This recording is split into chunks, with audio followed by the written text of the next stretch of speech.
What is conscience?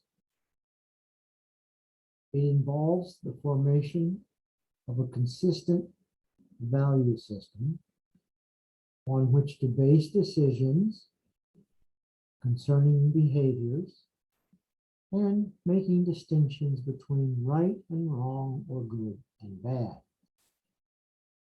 Aristotle, Duns Scotus, and Thomas Aquinas claimed that we are attracted to the good. It is part of our human nature. Let us call this the fundamental principle of doing good and avoiding evil. Duns Scotus argues that when we make a moral choice, it is the free will which has the primary role, and it is the interaction of the intellect and the free will that leads to a particular moral choice. The will itself has two main goals.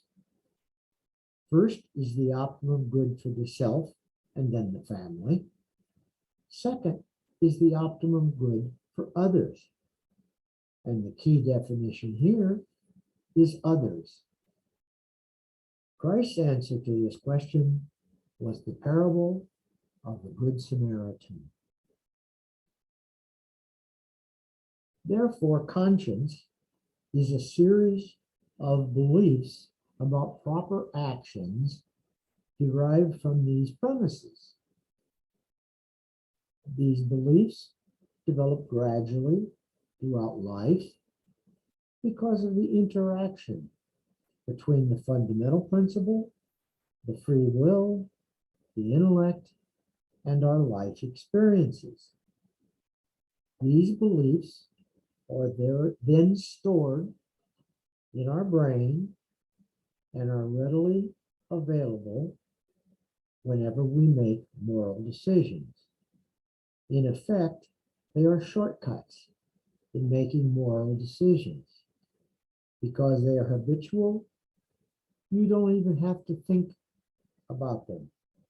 You just do them. And this is why stereotypes, prejudice, and racism can be embedded in a culture in so many different ways. They are unconscious and sometimes very subtle patterns of behavior towards others. Of course, kindness and generosity towards others can also exist habitually. We can now see how there are millions of possible moral profiles across all humans. They must differ in their free wills, intellects, value systems, life experiences, and consciences.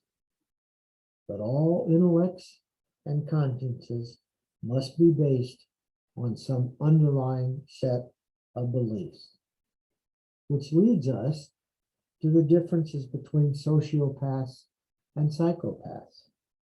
They change the first goal of the free will into simply what is good for me and only me. This results in a completely different conscience. It is consequently obvious why they exhibit such self-oriented, selfish, and typically harmful behavior.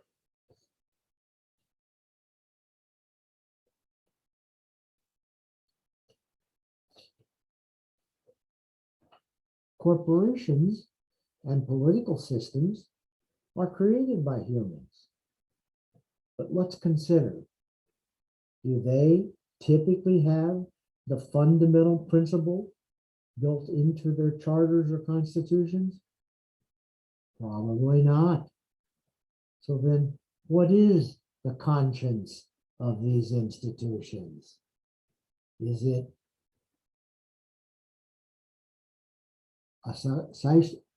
the sociopath approach, or is it the St. Thomas Aquinas approach?